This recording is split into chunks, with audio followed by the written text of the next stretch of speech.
એટલે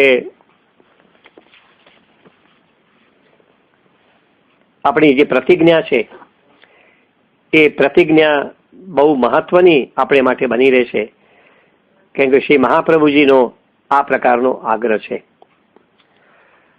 એટલે બ્રહ્મ સંબંધ લીધા સિવાય બીજી કોઈ પણ રીતે આપણા દોષોની નિવૃત્તિ કોઈ પણ પ્રકારે થતી નથી. એટલું જ નહીં, પણ અસમર્પિત વસ્તુ નામ તસ્માત વર્જનમાચરેત, પણ ભવિષ્યમાં પણ કોઈ દોષો આપણને લાગે નહીં. આપણી શુદ્ધિ આપણે સાચવી શકીએ, પુનઃ એ 5 દોષો આપણને લાગી ન જાય, એટલા માટે અસમર્પિત વસ્તુનો હંમેશને માટે ત્યાગ કરવો જોઈએ. એ વાત શ્રી મહાપ્રભુજીએ બહુ ભારપૂર્વક અહીંયા મૂકેલી છે. આપણું સર્વસ્વ ઠાકોરજીને આપણે સમર્પણ કર્યું છે.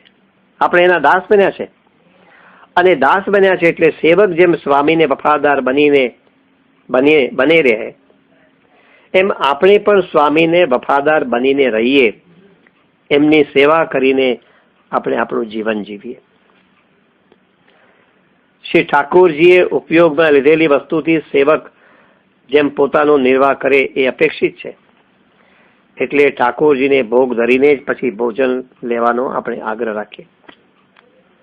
બહુ સીધી સાદી વાત છે. પહેલા આપણે આપણા માટે બધું કરતા હતા, અને બ્રહ્મ સંમેલન લીધા પછી આપણે બધું ઠાકોરજી માટે કરીશું.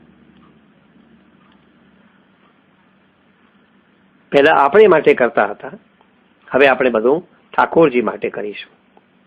આ સ્નેહનો માર્ગ છે, અને સ્નેહનો માર્ગ છે એટલે જ્યારે પણ ઠાકોરજીની સેવા કરીશું ત્યારે ઠાકોરજીને ભોગ ધરીને જ પછી આપણે ભોજન લેવાનો આગ્રહ રાખીશું. અને એક વખત ઠાકોરજીનો સ્પર્શ થશે, ઠાકોરજી એને અંગીકાર કરશે, પછી જે કંઈ રહેશે એ પ્રસાદિત રૂપે અલૌકિક રહેશે. તો એ અલૌકિક એવો પ્રસાદ આપણે લઈશું તો ભવિષ્યમાં દોષો લાગવાનો પણ કોઈ સંભવ નથી, તેટલે અંશે એ બાધક નહીં બને. અહીંયા ઘણી વખત મનમાં એવો પ્રશ્ન ઉભો થાય કે ભાઈ અસમર્પિત લઈએ તો શું થાય? તો એમાં વિજ્ઞાન પણ આપણને ઘણી બધી રીતે, મનોવિજ્ઞાન પણ આપણને ઘણી બધી રીતે ઉપકારક બની શકે. આપણે સૌ જાણીએ છીએ, અને વારંવાર આપણે આહારની વાત આવીએ ત્યારે પોષણક્ષમ આહાર પર આપણે ભાર મૂક્યો છે. તો શરીરના બધા જ અંગોને પોષણ ક્યારે મળે, એનામાંથી લોહી ક્યારે બને, આપણી શારીરિક અને માનસિક શક્તિ ક્યારે જળવાઈ રહે, કે જ્યારે આપણે પોષણક્ષમ આહાર આપણે લઈએ. તો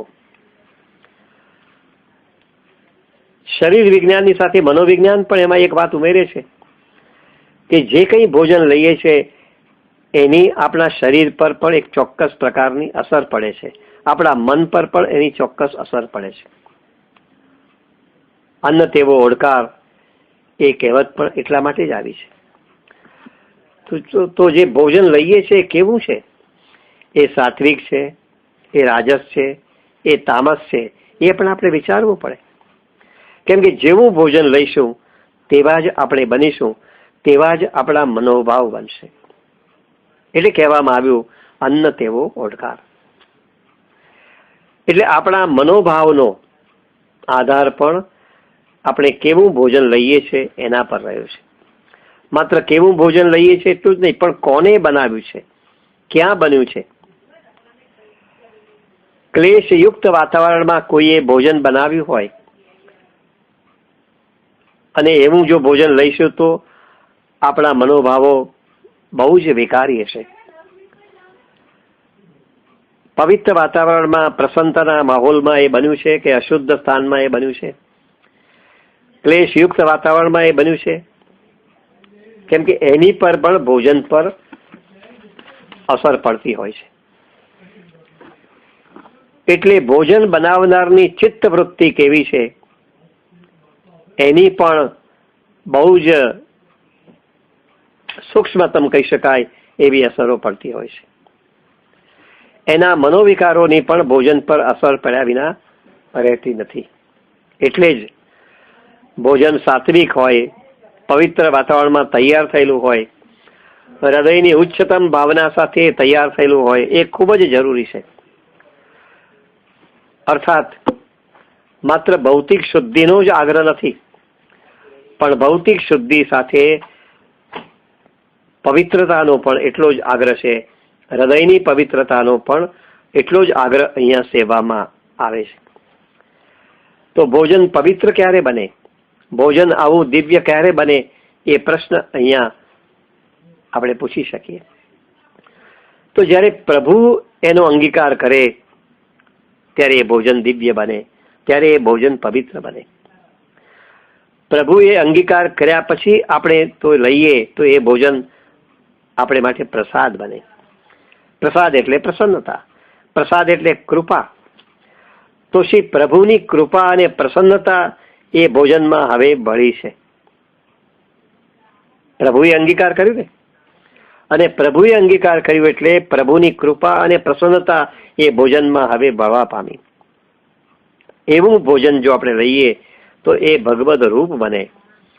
એવો પ્રસાદ જો લઈએ તો આપણી સર્વ વૃત્તિઓ પણ નિર્દોષ બને.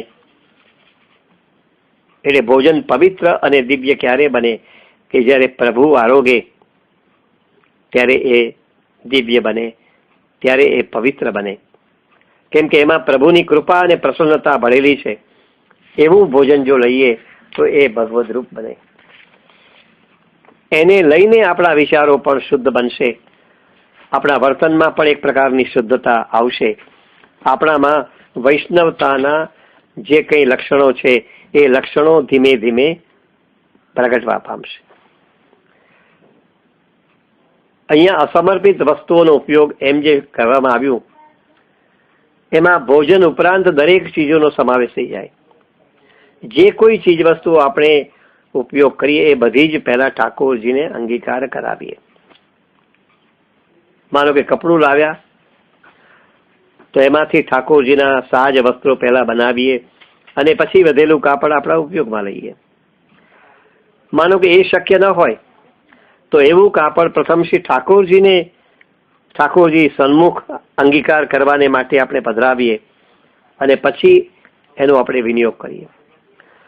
સોનાના દાગીના તૈયાર કરાવ્યા હોય તો પ્રથમ ગાદીજી પર ધરીને ઠાકોરજીને ધરાવવા માટેની આપણે ભાવના કરીએ, ત્યાર પછી જ આપણે એને ઉપયોગમાં લઈએ.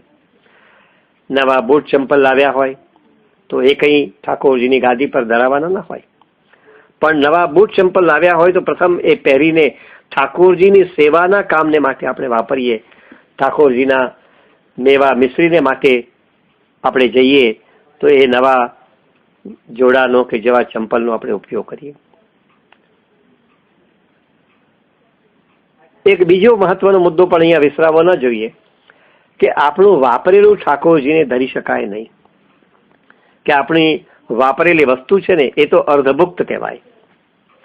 આપણે જેમ બીજાનું એઠું ખાતા નથી ને, તેમ આપણે પહેલા આપણા માટે વાપરી હોય એ પણ એઠું જ બને, અને એવી વસ્તુ ઠાકોરજીને કદી પણ ધરાવાય નહીં.